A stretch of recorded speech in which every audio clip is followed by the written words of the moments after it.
anytime I feel stressed, I try to figure out how to solve my problems. I try to figure, what's the best thing to do in this to make the best out of the situation. I think probably a lot of people respond that way. So lately I've been trying to think, well, how does God want me to respond? Because if I don't even know that, then I don't know how to respond. So in 1 Samuel chapter 30, we have this story about Saul, and there's so much to learn from the story, and it's really hitting me hard. How Saul responds in this scenario. Samuel has already prophesied that Saul is not going to be a good king. And so you read through, this book, and you're like, okay, just waiting to see when it's going to happen. Like, when is Saul going to turn, and be this wicked king that he's supposed to become?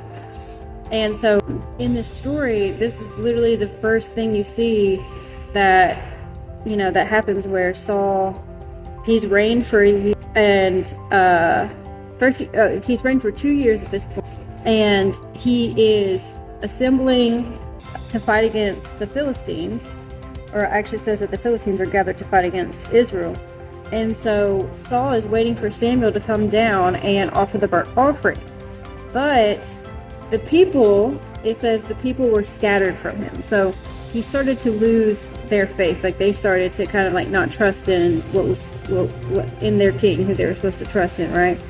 And so because the influences around him were operating out of anxiety and not out of faith and trust, then he begins to operate out of anxiety and out of faith and trust. So instead of waiting for Samuel, waiting on the Lord, he goes on and offers the burnt offering, which he was not supposed to do. That's for the priest to do, and he's the king. So Samuel comes up just after he's offered the sacrifice and says, "What have you done?"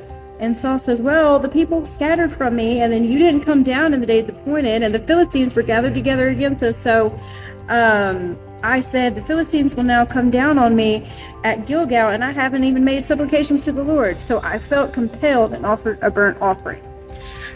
I relate to Saul so much. I have felt so compelled to do things in my life at certain times whenever anxiety was building, and it's like, just stuck between a rock and a hard place, and you literally feel like, well, I have no other option. There's just there's nothing else I could have done. I did everything I could do. And it's like, we just want to go to bed at night and, basically die, being able to say, well, I did everything I could do. Like, my conscience is clear. But the thing is, when you learn how to really live for God, that's really not what he asks of you. He doesn't ask of you to do all that you can do.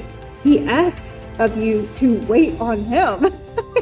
Like, wait on the Lord is repeated throughout the Bible so many times. And I have found myself in a season lately where God has given me a vision, God has given me a mission, and sometimes, yes, the Lord tells you to do things and you should obey the Lord, what he tells you to do. But, for most of us, I think it's actually a little bit easier to follow, even though it's still hard, to do what God asks you to do, because you have to operate in faith and the enemy comes out against you, and walking in obedience is difficult. But when that obedience includes actually having something to do, it's, for certain personality types, maybe a little bit easier than whenever the obedience is actually just to do nothing and wait on the Lord. Don't try to fix it.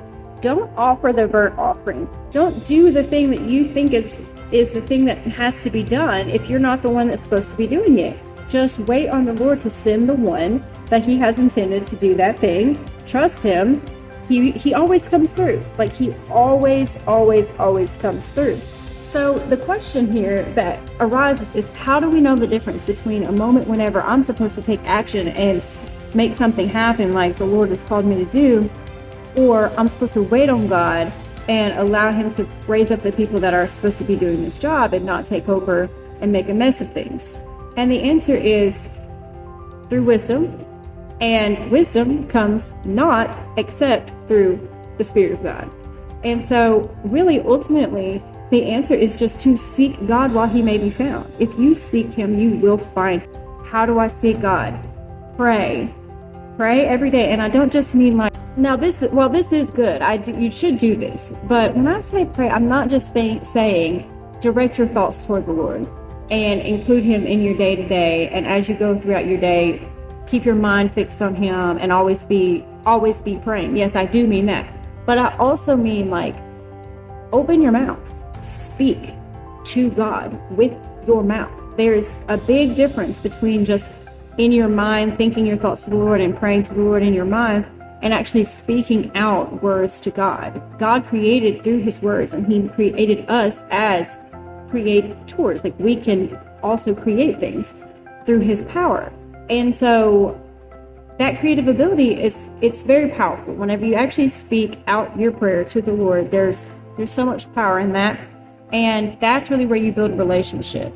And also, like, he wrote a whole book to you, expressing his love for you and telling you all about himself. You're going to find him in that. So read your Bible.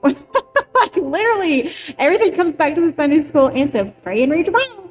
But, like, whenever you recognize that you're not just checking it off of a box, like to say, like, oh, I did it today. Click, I read my Bible, I prayed. But you're actually pursuing a relationship with your Creator, who loves you and enjoys you and is so happy to be with you. It heals parts of you that you did not even know were broken. So that's my word of encouragement for you guys today.